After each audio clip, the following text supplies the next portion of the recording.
ઔદ્યોગિક નગરી સુરતના ઉધના વિસ્તારમાં કેમિકલ માફિયાઓ ફરી બેફામ બન્યા છે। ઉધના રેલવે સ્ટેશન પાસે ડ્રેનેજ લાઇનમાંથી કેમિકલયુક્ત પાણી બહાર આવતા સ્થાનિકો ભારે હાલાકીનો સામનો કરી રહ્યા છે।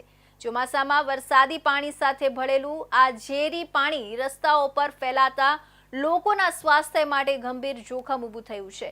વિવિધ રંગનું પાણી ક્યારે લાલ, ક્યારે ગુલાબી અને હવે ભૂરા રંગનું ડ્રેનેજમાંથી બહાર નીકળતું હોવા છતાં સુરત મ્યુનિસિપલ કોર્પોરેશન અને ગુજરાત પ્રદૂષણ નિયંત્રણ બોર્ડ તરફથી કોઈ અસરકારક કાર્યવાહી નથી થઈ। ઉદ્યોગોમાંથી નીકળતું કેમિકલયુક્ત પાણી ટ્રીટમેન્ટ વગર સીધું ડ્રેનેજમાં છોડી દેવાતા પર્યાવરણ અને જાહેર આરોગ્ય બંને જોખમમાં મુકાયા છે। સ્થાનિકોએ અનેકવાર રજૂઆત કરી હોવા છતાં વહીવટીતંત્રની નિષ્ક્રિયતા સામે લોકોમાં ભારે રોષ જોવા મળી રહ્યો છે। ઔદ્યોગિક નગરી તરીકે જાણીતા સુરતના ઉધના વિસ્તારમાં કેમિકલ માફિયાઓ ફરી એકવાર બેફામ બન્યા છે। ઉધના રેલવે સ્ટેશન પાસે આવેલા વિસ્તારમાં ડ્રેનેજ લાઇનમાંથી કેમિકલયુક્ત પાણી બહાર આવતા સ્થાનિકો ભારે હાલાકીનો સામનો કરી રહ્યા છે।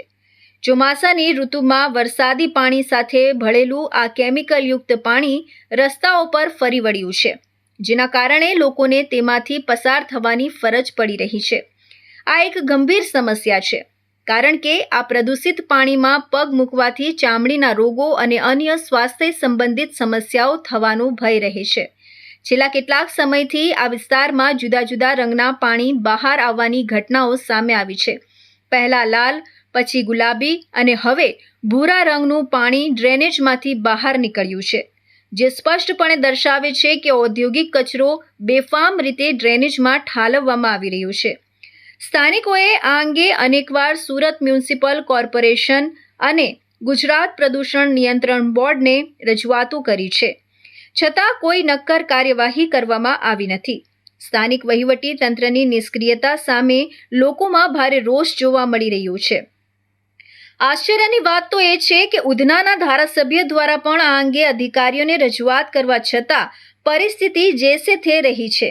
અધિકારીઓ દ્વારા તેમની વાતને પણ ગંભીરતાથી લેવામાં આવતી નથી।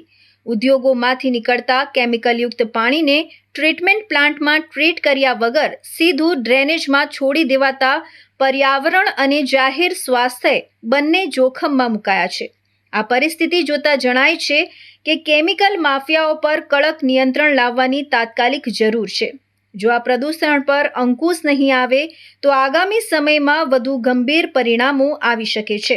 આ મુદ્દે કડક પગલાં લેવા અને જવાબદાર ઉદ્યોગો સામે કાર્યવાહી કરવા માટે વહીવટી તંત્ર અને સરકાર દ્વારા તાત્કાલિક હસ્તક્ષેપ કરવો અત્યંત જરૂરી છે।